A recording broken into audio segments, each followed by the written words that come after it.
quantity x has fraction uncertainty of x.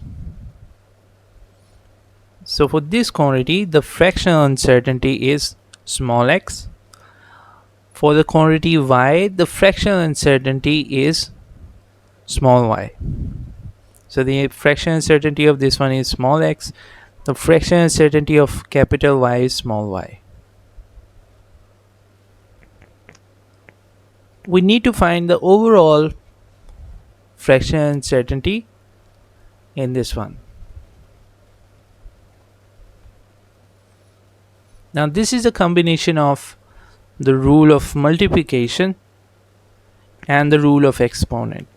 The rule of exponent is once again the extension of the rule of multiplication, of combining the uncertainties. If you have quantities which are being multiplied or divided, how do we combine the uncertainties? We add their percentage uncertainty or we add their fractional uncertainty. Either way we can get the answer.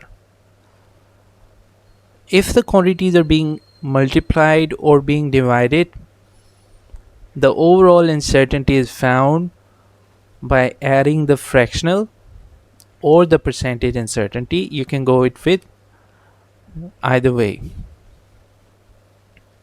Now up next, so I need the fractional uncertainty of this one. I need the fractional uncertainty of the denominator, but I know according to the rule of exponent, whatever the percentage or fractional uncertainty of y is, I will have to multiply it by 2 because it was raised to the power 2.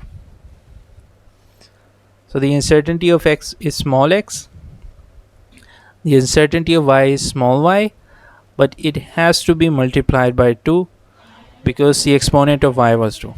So x plus 2y, which is option C. Or you can think of it this way as well. So I'm going to write the same expression like this: x over y into y times 5. Now once again, quantities are being added or subtracted. Uncertainty of x, fraction uncertainty is small x. Uncertainty of this one is small y.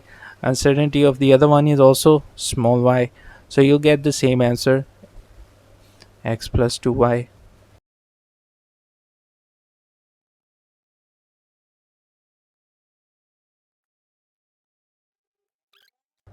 Okay, let's move on to the next one, which is calculate the percentage uncertainty in density.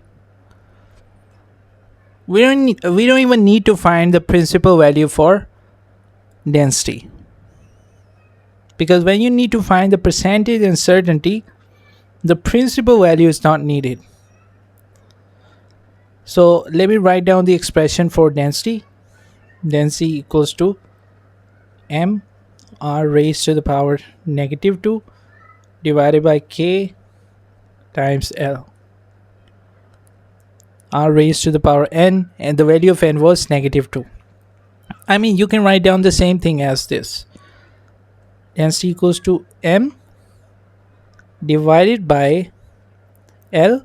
Now r raised to the power negative 2 from upstairs goes downstairs. It is r raised to the power 2.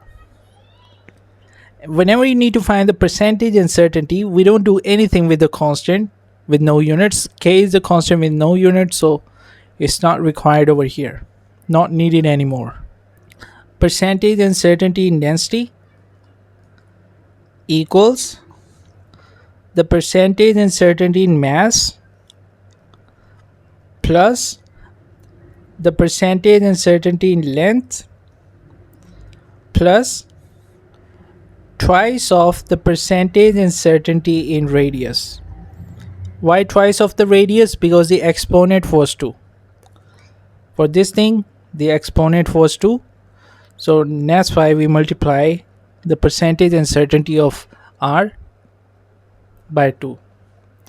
So let us find delta m first, delta m percent first, then delta l percent first. secondly, and then delta R. So delta M percent would be this value divided by this value multiplied by 100, 0.001 divided by 0.1070. Okay, I'll just do it over here. 0.001 divided by 1.072 times 100. Okay, 2SF 0.081 and 0.95. Okay, now let us write these values. 0.093 for M plus 0.081 for L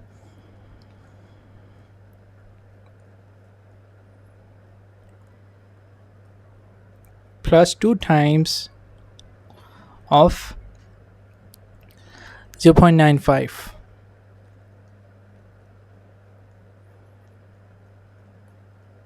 Write it on calculator as it is, and let's see what do we get. So for percentage uncertainties, they are not as such rules that you have to write to a certain number of significant figures. We don't have any specific rule for this case. So you can go with 2.07, you can write it as 2.1%, or also, matter of fact, you can also round it off to 1 SF, because the absolute uncertainty was to 1 SF. So thereby you can also write the overall final percentage uncertainty to 1 SF. So totally our choice.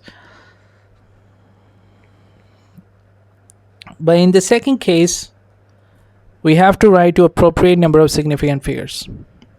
But we need to find the absolute uncertainty in density first. Now in order to find the absolute uncertainty, first we need to find the principal value of density. How do we do? We need to use the same formula. And this time, the constant cannot be ignored. We need to insert the value of the constant. The value of K is 2.094. The value of M from the data, the value of R from the data, the value of K 2.094, the value of L from the data. Where do we get these principal values? From here, the first ones, not the values for the uncertainties. So we insert these values from here, and we find the value of principal value of density. So could you find me the principal value of density? Because we have to round off to appropriate number of significant figures. So let's check out how many significant figures should be there. So it depends on the least number of significant figures in the data. How many SF for M? 4. How many SF for L? 4. How many SF for R? 3 SF. So what is the least number of significant figures? 3. So our final answer has to be in 3 SF. So if I round it off to 3 SF, it will be 2340, right? This thing reduced to 3 SF would be 2340. Up till here we have 3 SF. But the very next digit after the third significant figure was 5 or greater than 5, so it has to be increased. So 2340 plus minus the absolute uncertainty. But first we need to find the absolute uncertainty. So this one was the principal value for density, and the percentage uncertainty was 2.1. So this thing, principal value times 2.1%.